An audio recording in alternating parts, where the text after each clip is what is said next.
नमस्कार, कार्यक्रम खबर दुनिया की में आपका स्वागत है। मैं हूं अश्विनी कुमार मिश्र। अंतर्राष्ट्रीय जगत की तमाम हलचलें और खबरें लेकर हम हाजिर हैं। अगले आधे घंटे में बात होंगी विश्व भर में सुर्खियां बटोर रही राजनीतिक गहमागहमी की, कूटनीतिक दांवपेच की, सामाजिक उथल पुथल की। 3 दशक से जिम्बाब्वे में चमक रहे मुगाबे की चमक अब धीमी पड़ती नजर आ रही है। लेकिन बॉन में हुआ जलवायु परिवर्तन सम्मेलन एक बार फिर से सुर्खियां बटोरने में भी कामयाब नहीं रहा। ईरान इराक की सरहद पर आए भीषण भूकंप से हजारों लोग प्रभावित हुए हैं, विस्थापित हुए हैं। तो वहीं कुछ वजहों से इजराइल और सऊदी अरब के बीच नजदीकियां भी बढ़ रही हैं। होंगी कई ऐसी अहम खबरें, लेकिन सबसे पहले नजर डालते हैं हफ्ते भर की सुर्खियों पर। जिम्बाब्वे में राजनीतिक संकट गहराया। सत्ताधारी पार्टी ने रॉबर्ट मुगाबे को पार्टी नेता पद से हटाया। बर्खास्त उपराष्ट्रपति इमरसन मनंगावा को बनाया पार्टी प्रमुख।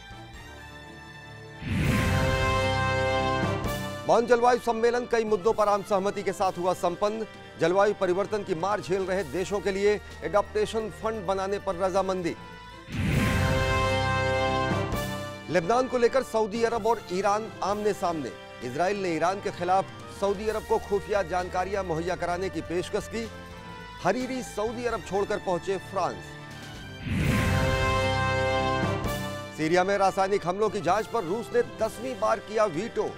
अमेरिका के प्रस्ताव पर चीन और मिस्र वोटिंग से रहे अलग। ऑस्ट्रेलिया में 42,000 साल पहले मरने वाले आदिवासी मुंगो मैन के कंकाल को उसके मूल स्थान पर किया गया वापस। 1974 में मिला था कंकाल। शोध में हुए कई अहम खुलासे। करीब 4 दशक तक जिम्बाब्वे पर एक छत्र राज करने वाले रॉबर्ट मुगाबे का सूरज अब अस्त हो रहा है। कथित भ्रष्टाचार में लिप्त मुगाबे के करीबियों के खिलाफ कार्रवाई करने का मकसद बताते हुए बुधवार को हरारे में सेना सड़कों पर उतर आई और राष्ट्रपति मुगाबे को नजरबंद कर दिया। हालांकि एक सार्वजनिक समारोह में राष्ट्रपति मुगाबे दिखे, लेकिन हरारे में जैसा सब कुछ दिख रहा है वाकई वैसा नहीं है। मुगाबे ने उपराष्ट्रपति इमरसन मनंगावा को बर्खास्त कर दिया था, जिसको लेकर जनता में जबरदस्त रोष है।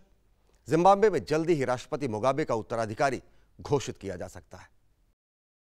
जिम्बाब्वे के सियासी फलक पर करीब 4 दशक तक छाए रहने वाले राष्ट्रपति रॉबर्ट मुगाबे की चमक उस वक्त फीकी पड़ गई जब सेना ने उन्हें बुधवार को नजरबंद कर लिया। अब सत्ताधारी ज़ानू पीएफ पार्टी ने उन्हें पार्टी नेता के पद से बर्खास्त कर दिया है। पार्टी ने मुगाबे द्वारा बर्खास्त किए गए पूर्व उपराष्ट्रपति इमरसन मनंगावा को उनका उत्तराधिकारी चुन लिया है। पार्टी ने मुगाबे की पत्नी ग्रेस को बाहर का रास्ता दिखा दिया है। इससे पहले हरारे की सड़कों पर भारी संख्या में लोग जमा होकर मुगाबे की बर्खास्तगी की मांग की। हमारे लोग और सहकर्मी राष्ट्रपति मुगाबे को पार्टी नेता और सरकार के पद से हटाने की मांग कर रहे थे। कहा जा रहा है कि मुगाबे या तो राष्ट्रपति पद से इस्तीफा दे दें या संसद में महाअभियोग का सामना करें। बुधवार की सुबह सेना की गाड़ियां राजधानी हरारे की सड़कों पर निकल आई। कई जगहों पर धमाके और गोलीबारी की आवाज सुनाई दी। बाद में सेना की ओर से राष्ट्रपति मुगाबे को नजरबंद कर लिया गया। हालांकि सेना ने इसे तख्तापलट से इनकार किया और कहा कि भ्रष्टाचार में लिप्त मुगाबे के करीबियों के खिलाफ कार्रवाई की जा रही है। हम सिर्फ उन लोगों के खिलाफ कार्रवाई कर रहे हैं जो उनके इर्द गिर्द हैं और आर्थिक दिक्कतें पैदा कर रहे हैं। ताजा हालात मुगाबे के उत्तराधिकारी को लेकर पैदा हुआ। 93 साल के मुगाबे चाहते थे कि उनके हटने के बाद सत्ता उनकी पत्नी ग्रेस को मिले, जो उनसे 4 दशक छोटी हैं। लेकिन सेना ऐसा नहीं चाहती थी। सेना की पसंद पूर्व उपराष्ट्रपति इमरसन मनंगावा थे। मनंगावा को मुगाबे ने ग्रेस के उकसाने पर बर्खास्त कर दिया था, जिसके बाद मनंगावा दक्षिण अफ्रीका चले गए। जिम्बाब्वे को 1980 में ब्रिटेन से मिली आजादी के बाद से ही देश में मुगाबे सत्ता में हैं। 1924 में पैदा हुए मुगाबे एक पूर्व अध्यापक हैं। मुगाबे पहली बार देश के प्रधानमंत्री बने थे। 1970 के गुरिल्ला युद्ध में उन्होंने अहम भूमिका निभाई। उन्हें क्रांतिकारी नायक के रूप में देखा जाता है। साल 2000 में जब एक जनमत संग्राम में मुगाबे को हार का स्वाद चखना पड़ा तो उन्होंने स्वयंभू पूर्व फौजियों के साथ निजी सेना का गठन किया। उनके दौर में जिम्बाब्वे अफ्रीकी देशों में सबसे ज्यादा शिक्षित दर वाला देश बना, लेकिन अर्थव्यवस्था बुरी तरह चौपट हो गई। उन्होंने अंग्रेजों की जमीन को छीन लिया, जो अर्थव्यवस्था की रीढ़ की हड्डी थे। 2008 में उन्होंने कहा कि अगर जनता ने उन्हें नकार दिया तो संन्यास ले लेंगे, लेकिन जब मुगाबे को पर्याप्त वोट नहीं मिले तो उन्होंने कहा कि उन्हें उनके पद से सिर्फ खुदा ही हटा सकते हैं। केन्या के विपक्षी नेता रेला ओडिंगा ने शुक्रवार को नैरोबी में एक बर्बर हिंसा के लिए राष्ट्रपति उहुरु केन्याटा को दोषी ठहराया है। पुलिस का कहना है कि विदेश से वापस लौट रहे ओडिंगा के स्वागत के लिए बुलाए गए अनधिकृत जुलूसों के दौरान भीड़ ने लूटपाट के बाद 5 लोगों को मार डाला। पुलिस का दावा है कि हालात से निपटने के लिए आंसू गैस के गोले छोड़े गए। जवाब में भीड़ ने पुलिस पर पत्थर बरसाए। हाल ही में हुए राष्ट्रपति चुनाव के खिलाफ ओडिंगा ने देशव्यापी प्रदर्शन का ऐलान किया है। धरती को बचाने के कवायद के तहत जर्मनी के शहर बॉन में जलवायु परिवर्तन वार्ता 6 नवंबर से 17 नवंबर तक चली। सदस्य देशों के बीच माथापच्ची का दौर जारी रहा, लेकिन कार्बन उत्सर्जन में कटौती जैसे बड़े सवाल अनसुलझे रहे। बॉन में जलवायु परिवर्तन मुद्दे पर हल्की प्रगति हुई। धरती को बचाने के लिए एक सटीक खाका और समय सीमा भले ही तय न हो पाई हो, लेकिन सदस्य देश साल 2015 की पेरिस संधि को बचाने में जरूर सफल रहे हैं। अंतिम दिन तय समय से 12 घंटे देर तक सदस्य देशों के बीच माथापच्ची के बाद 23वां जलवायु सम्मेलन खत्म हुआ। कुछ मुद्दों पर सहमति तो जरूर बनी, लेकिन कार्बन उत्सर्जन में कटौती जैसे बड़े सवाल अनसुलझे ही रहे। हल्की प्रगति के बावजूद बॉन में मौजूद प्रतिनिधियों ने शनिवार सुबह एक दूसरे को बधाई दी।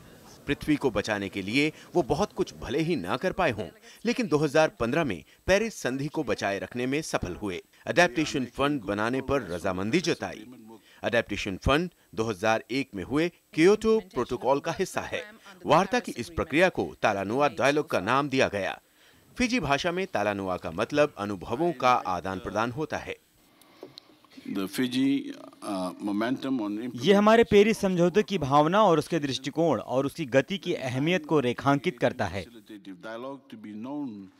2015 के पेरिस समझौते के तहत 197 देशों ने ग्रीन हाउस गैसों के उत्सर्जन में कमी लाने का वादा किया था। समृद्ध देशों ने 2020 तक हर साल $100 खरब की वित्तीय सहायता देने पर हामी भरी थी। इस रकम से गरीब देशों को स्वच्छ ऊर्जा मुहैया कराई जानी है। साथ ही प्राकृतिक आपदाओं के खिलाफ भी ये पैसा काम आता। लेकिन कौन कितना पैसा देगा, वित्तीय सहयोग की पारदर्शिता कैसे तय की जाएगी, इन मुद्दों पर इस बार भी रजामंदी नहीं हो सकी। बॉन की कॉन्फ्रेंस में इस बात पर सहमति जरूर बनी कि उत्सर्जन कम करने का वादा करने वाले देशों की सही से जांच कैसे की जाए, लेकिन इसका पता 2018 में ही चलेगा कि विकसित देश कितना उत्सर्जन कम कर रहे हैं। मिस्टर प्रेसिडेंट, यह हमें याद दिलाता है कि जब हम एक आम उद्देश्य के साथ मिलकर काम करते हैं तो हम एक अंतर्राष्ट्रीय समुदाय के रूप में इसे कैसे पूरा कर सकते हैं। अमेरिकी राष्ट्रपति डोनाल्ड ट्रंप पहले ही 2020 तक पेरिस संधि से बाहर निकलने का ऐलान कर चुके थे। ज्यादातर लोगों को लग रहा था कि बॉन कॉन्फ्रेंस में अमेरिका नकारात्मक भूमिका निभाएगा, लेकिन ऐसा नहीं हुआ। सम्मेलन में पेरिस समझौते को आगे बढ़ाने पर संकल्प दोहराया गया। बॉन सम्मेलन की अध्यक्षता प्रशांत महासागर का द्वीय देश फिजी कर रहा था। द्वीय देशों के नेता विकसित देशों के रुख से मायूस हुए। विकसित देशों ने बड़े बदलावों का विरोध किया। लॉस एंड डैमेज जैसे तकनीक बिंदु पर बात करने के लिए तकनीकी विशेषज्ञों का ग्रुप जरूर बना, लेकिन द्वीय देशों के मुताबिक वो अभी भी जलवायु परिवर्तन की मार झेल रहे हैं और उन्हें तुरंत वित्तीय सहायता की जरूरत है। इस पर कोई ठोस नतीजा नहीं निकला। अब ये अगले साल दिसंबर में पोलैंड के शहर काटोवित्सा में आयोजित होगा। इंग्लैंड में एक हल्के विमान और एक हेलीकॉप्टर के बीच आकाश में हुई टक्कर में 4 लोगों की मौत हो गई। बकिंघमशायर में हुई इस दुर्घटना में मृतकों की पहचान फिलहाल नहीं हो पाई है। दोनों विमान वाइकॉम्बे एयर पार्क से होकर आए थे, जिसे बुकर एयरफील्ड के नाम पर भी जाना जाता है। यूरोप जाने की कोशिश करते करीब 250 शरणार्थियों को शनिवार को स्पेन के तट पर समुद्र में डूबने से बचा लिया गया। समुद्र में कई नौकाएं अब भी मौजूद हैं, जिन्हें मदद की दरकार है। हिंसाग्रस्त क्षेत्रों से जान बचाकर यूरोप भागने वाले शरणार्थियों के लिए स्पेन तीसरा सर्वाधिक व्यस्त मार्ग है। दरअसल शरणार्थी अपनी जान बचाने के लिए इटली और यूनान के रास्तों का इस्तेमाल करते हैं। हालांकि समुद्र के रास्ते स्पेन जाने वालों की संख्या पिछले साल के मुकाबले इस वर्ष 3 गुना बढ़ी है। और अब आइए आपको बताते हैं कि सियासत क्या क्या नहीं करा देती। इजराइल का मध्य पूर्व के देशों के साथ तल्ख संबंध जगजाहिर है। महज फिलिस्तीन ही नहीं, इस क्षेत्र के अधिकांश मुस्लिम देशों से इजराइल के संबंध खराब है। लेकिन परिस्थितियां बदली तो सियासी समीकरण भी बदल रहे हैं। वजह अमन नहीं, यमन है, जो सऊदी अरब और इजराइल के बीच अच्छे संबंध बनाने को मजबूर कर रहा है। वे कुवैत में हथियारों की तस्करी करते हैं, बहरीन में शरारत, यमन में हौसियों का समर्थन। हर जगह हिजबुल्लाह ईरान के एजेंट के तौर पर काम करता है और इस पर विराम लगाना होगा। यही हिजबुल्लाह और ईरान है जिसके टकराते हितों के चलते दो पारंपरिक दुश्मन माने जाने वाले देश आपस में हाथ मिलाने पर मजबूर हैं। हालांकि सऊदी अरब और इजराइल दुश्मन है, वो भी पक्के दुश्मन, लेकिन सऊदी की तरह उसको भी ईरान के बढ़ते प्रभाव से खतरा है। यानी दोनों की चिंताएं एक जैसी हैं। अब इजराइल ने तो यहां तक कह दिया है कि अगर जरूरत पड़ी तो ईरान के पर कतरने के लिए सऊदी अरब को खुफिया जानकारियां मुहैया कराई जा सकती हैं।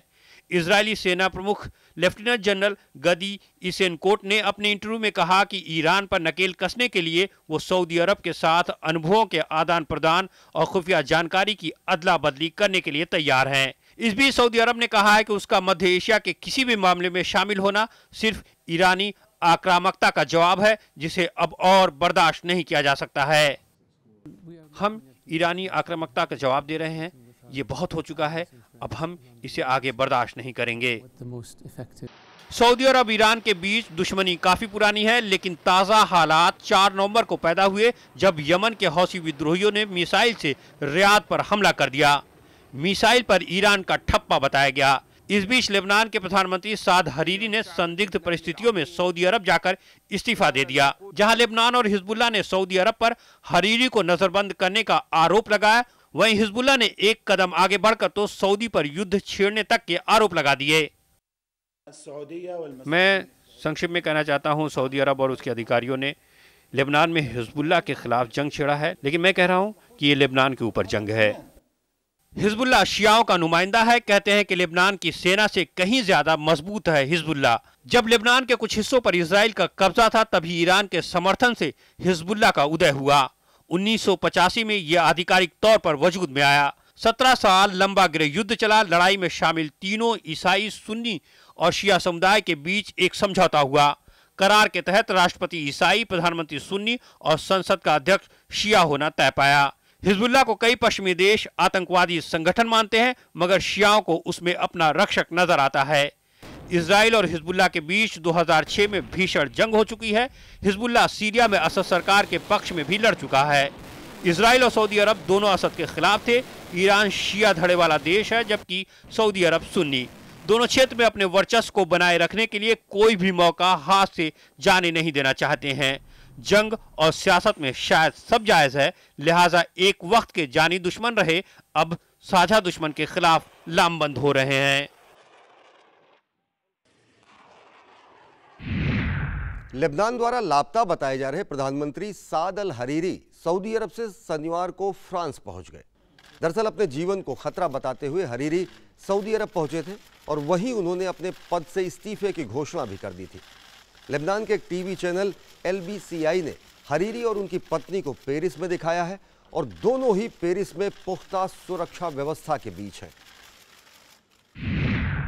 संयुक्त राष्ट्र महासचिव एंटोनियो गुटेरेस इस बात से बेहद निराश हैं कि सऊदी अरब के नेतृत्व वाला गठबंधन यमन पर प्रतिबंध हटाने से इनकार कर रहा है। उन्होंने इस संबंध में सीधे सऊदी अरब के प्रतिनिधि को पत्र भी लिखा है। गठबंधन ने ईरान समर्थित हूती विद्रोहियों द्वारा रियाद के समीप मिसाइल हमला करने के जवाब में 6 नवंबर को अपनी सीमाओं के साथ ही साथ यमन के बंदरगाह और हवाई अड्डे को बंद कर दिया था। संयुक्त राष्ट्र के अनुसार इससे यमन में दुनिया का सबसे बड़ा मानवीय संकट पैदा हो गया है। यमन में 1 करोड़ 70 लाख लोगों को भोजन की जरूरत है, जिनमें से 70 लाख लोग अकाल के कगार पर हैं। यमन हैजा जैसी गंभीर बीमारी से ग्रस्त है। रूस ने सीरिया में रासायनिक हथियारों से हो रहे हमलों से जुड़े लोगों का पता लगाने के लिए संयुक्त राष्ट्र के नेतृत्व में की जा रही जांच की अवधि बढ़ाने से रोकने के लिए संयुक्त राष्ट्र सुरक्षा परिषद में अपने वीटो का इस्तेमाल किया है। प्रस्ताव के पक्ष में सुरक्षा परिषद के 15 में से 11 ने मत किया, जिस पर रूस ने वीटो पावर का इस्तेमाल किया और रोक लगा दी। मिस्र और चीन इस दौरान अनुपस्थित रहे और बोलीविया ने भी रूस के साथ इसके खिलाफ मत दिया। पाकिस्तान के कब्जे वाले कश्मीर में पाकिस्तान के खिलाफ जोरदार प्रदर्शन हो रहा है। इस हफ्ते हजारों लोग सड़कों पर उतरे और पाक सरकार की दमनकारी नीतियों के खिलाफ प्रदर्शन किया। खबरों के मुताबिक गिलगिट बाल्टिस्तान के लोगों ने यह प्रदर्शन पाकिस्तान द्वारा लगाए गए अवैध टैक्स के खिलाफ किया है। व्यापारियों का कहना है कि जब तक पाकिस्तान अवैध टैक्स की वसूली वापस नहीं लेता, तब तक प्रदर्शन जारी रहेगा। आतंक के मुद्दे पर अमेरिका लगातार पाकिस्तान को घेर रहा है। अमेरिका के एक शीर्ष जनरल ने पाकिस्तान की सेना को कड़ा संदेश दिया है। जनरल ने कहा कि क्षेत्र में सुरक्षा और स्थायित्व सुनिश्चित करने के लिए इस्लामाबाद को अपनी जमीन और सीमाओं का इस्तेमाल आतंकवादियों को करने देने की इजाजत नहीं देनी चाहिए। पाकिस्तान की 2 दिवसीय यात्रा पर आए अमेरिकी मध्य कमान के कमांडर जनरल जोसेफ वोटल ने पाकिस्तान अफगानिस्तान संबंधों में सुधार और सीमा सुरक्षा मजबूत बनाने के महत्व पर जोर दिया। इसमें सीमा के दोनों ओर सैन्य अभियानों में समन्वय भी शामिल है। ऑस्ट्रेलिया में ऐतिहासिक देशव्यापी जनमत संग्रह में लोगों ने समलैंगिक विवाह को वैध बनाने के पक्ष में जमकर मतदान किया। मतदान के बाद लोगों ने पीएम टर्नबुल से क्रिसमस से पहले इस कानून को कानूनी रूप देने की भी अपील की। ऑस्ट्रेलियन ब्यूरो ऑफ स्टैटिस्टिक्स के मुताबिक समलैंगिक विवाह पर 2 महीने के पोस्टल सर्वे में चौंकाने वाले नतीजे आए थे। इसमें 61.6% लोगों ने हाँ में और 38.4% लोगों ने नकारात्मक मतदान किया था। पीएम टर्नबुल ने सर्वे परिणामों की घोषणा के कुछ देर बाद कहा कि अब इस पर काम करना और इसे पूरा करना सरकार का काम है। अर्जेंटीना नौसेना के दक्षिण अटलांटिक में एक पनडुब्बी गुम हो गई। 44 सवारियों वाली इस पनडुब्बी को कई दिनों से कोई संपर्क नहीं साधा जा सका है। राष्ट्रपति मारिसियो माक्री ने कहा है कि सैन जुआन को जल्द से जल्द ढूंढने के लिए सभी राष्ट्रीय और अंतर्राष्ट्रीय संसाधनों को लगाया जा रहा है। इस तलाशी अभियान में नासा का रिसर्च प्लेन भी शामिल हो गया है। समुद्र तट से 430 किलोमीटर दूरी के बाद इसके गायब होने के बाद ब्रिटेन और इस क्षेत्र के देशों से मदद की पेशकश की गई है। हेग स्थित अंतर्राष्ट्रीय न्यायालय यानी आईसीजे में जज की आखिरी सीट के लिए अब संयुक्त राष्ट्र महासभा और सुरक्षा परिषद में सोमवार को मतदान कराया जाएगा। इस सीट के लिए भारत के जस्टिस दलवीर भंडारी और ब्रिटेन के क्रिस्टोफर ग्रीनवुड के बीच मुकाबला है। दोनों ने ही आईसीजे में अपने दूसरे कार्यकाल के लिए दावेदारी पेश की है। इस सीट के लिए महासभा और सुरक्षा परिषद में मतदान 11 दौर का हो चुका है, लेकिन अब तक कोई भी निष्कर्ष नहीं निकल सका है। आईसीजे में जज बनने के लिए संयुक्त राष्ट्र महासभा और सुरक्षा परिषद दोनों में बहुमत पाना जरूरी है। भारत के सुप्रीम कोर्ट में जज रह चुके भंडारी को पिछले चरणों में 193 सदस्यों वाली महासभा में 2/3 बहुमत मिला, लेकिन 15 सदस्यीय सुरक्षा परिषद में वे अधिकतम 5 वोट हासिल कर पाए। आईसीजे में कुल 15 जज हैं। चीन के सनाया में आयोजित मिस वर्ल्ड प्रतियोगिता में भारत की मिस इंडिया मानुषी छिल्लर को मिस वर्ल्ड 2017 घोषित किया गया है। इंडिया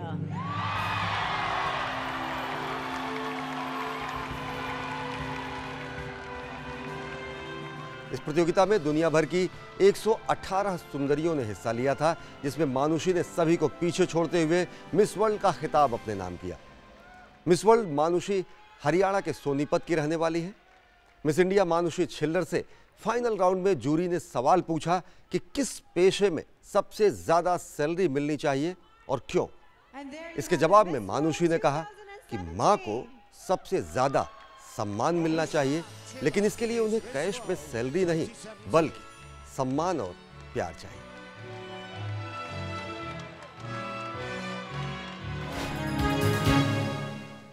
वो 42,000 साल पहले धरती पर आया था और एक बार फिर पूरे रीति रिवाज और धार्मिक अनुष्ठान के साथ उसका अंतिम संस्कार किया गया।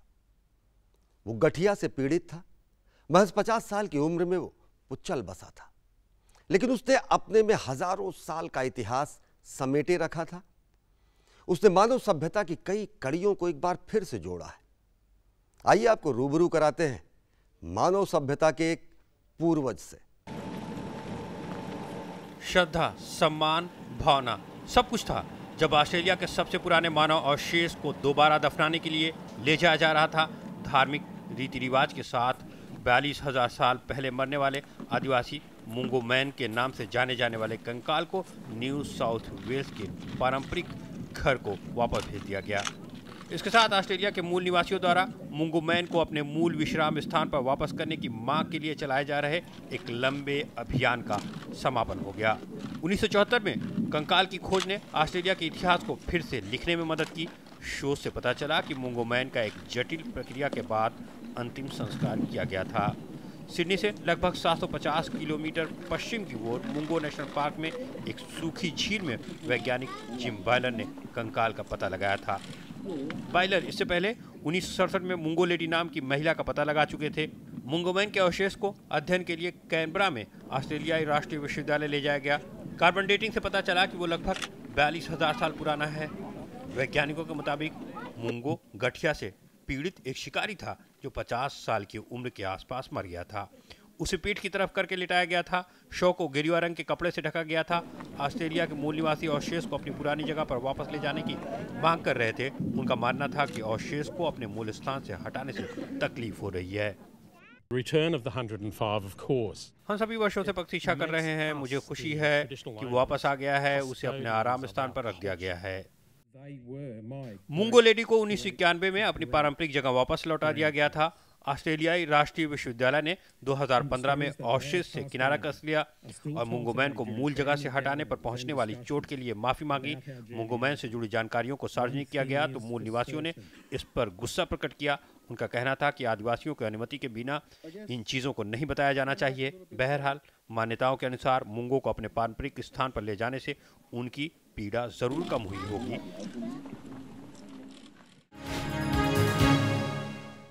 ईरान इराक की सीमा पर आए भीषण भूकंप में सैकड़ों लोगों की मौत हो गई और करीब 8,000 लोग घायल हो गए। सरहद के हर गांव, हर कस्बे और हर शहर का हाल बेहाल है। हजारों लोग अब भी राहत शिविरों में रहने के लिए मजबूर हैं, जिन्हें बुनियादी जरूरतों की दरकार है। जल्जले के बाद ऐसे भी वाकये देखने को मिले जो जिंदगी का सबूत है, मौत के हादसों पर जिंदा दिली की मिसाल है। ईरान इराक सरहद पर हर गांव, हर कस्बे, हर शहर की यही कहानी है। किसी की माँ, किसी के पिता तो किसी के भाई बहन, बीवी बच्चे रविवार को आए भीषण भूकंप के भेंट चढ़ गए। हर घर की अपनी दास्तां है। किसी की गोद सुनी है तो किसी का कोई अपना अस्पताल में पड़ा जिंदगी और मौत से जंग लड़ रहा है। जो बच गए वो खुले आसमान के नीचे ठिठुरती ठंड से मुकाबला करने पर मजबूर हैं। हादसे की मार सबसे ज्यादा सरपोले जहाब शहर पर पड़ी है, जहां मरने वालों की संख्या सबसे अधिक है। सरपोले जहाब में कई ऐसे हैं जो मौत को मात देकर मलबों से बाहर निकलने में सफल रहे हैं। इन्हीं में एक है ये महिला जो घर में बैठी टीवी देख रही थी। तभी घर की दीवारें झूले की तरह हिलने लगी और देखते ही देखते पूरी इमारत जमींदोज हो गई। महिला धड़ाम से मलबे के नीचे समा गई, लेकिन महिला जरा खुशकिस्मत ठहरी। मलबे में दबने के बाद भी वो सांस ले सकती थी। बस इसी के सहारे वो 16 घंटे तक मलबे के नीचे दबे रहने के बाद भी मौत को शिकस्त देने में कामयाब रही। मुझे पता था कि मैं फंस गई हूँ। मैं लगभग 16 घंटे तक खंडर के नीचे फंसी रही और फिर मेरे पति और बचाव दल की सहायता से मुझे बाहर निकाला गया। 7.3 तीव्रता वाले भूकंप की मार से कई इलाकों में कब्रें फट गईं और लाशें बाहर आ गईं। हालांकि मलबों से पीड़ितों को निकालने का काम पूरा कर लिया गया है, लेकिन अब भी कई लोगों को शिविरों और स्वच्छ जल का इंतजार है। लोगों को तुरंत रहने के लिए टेंट और खाना पानी मुहैया कराने की जरूरत है। रात का लगातार गिरता तापमान उन्हें परेशान कर रहा है। हमारी सबसे बड़ी परेशानी ये है कि हमारे पास रहने के लिए कोई टेंट नहीं है। हमें अपनी कार के अंदर ही रहना होगा। ठंड का सामना करना होगा। मलबे का ढेर मेरे ऊपर गिरा। मुझे लगा कि किसी ने मुझे मारा है। भूकंप में मैंने अपनी बहन को खो दिया है। इस भूकंप को दुनिया में इस साल आए सबसे तेज और खतरनाक भूकंपों में से एक माना जा रहा है। भूकंप के बाद भी तकरीबन 200 झटके महसूस किए गए। करीब 12,000 रिहायशी इमारतें जमींदोज हो गई। इनमें पुरानी इमारतें ज्यादा हैं। बहरहाल सरपोले जहाब पर भूकंप के जख्म गहरे हैं। उसे भरने में वक्त लगेगा, लेकिन फिलहाल वो दुश्वारियों और परेशानियों से जूझ रहा है। भूकंप यानी जलजला, जिसमें दरकती धरती है लेकिन टूटता आसमान है। हाँ, अगर कुछ नहीं टूटता तो वो बस हौसला और अरमान है। खबर दुनिया के कार्यक्रम के आज के अंक में बस इतना ही। आप अपने सुझाव और प्रतिक्रियाएं हमें ईमेल कर सकते हैं। हमारा ईमेल का पता है खबरदुनिया@gmail.com। और जाते जाते हम आपको छोड़ जाते हैं जर्मनी महोत्सव की कुछ खूबसूरत झलकियों के साथ। आप इन लीजिए नज़ारों का लुत्फ। हमें और हमारी पूरी टीम को दीजिए इजाज़त। नमस्कार।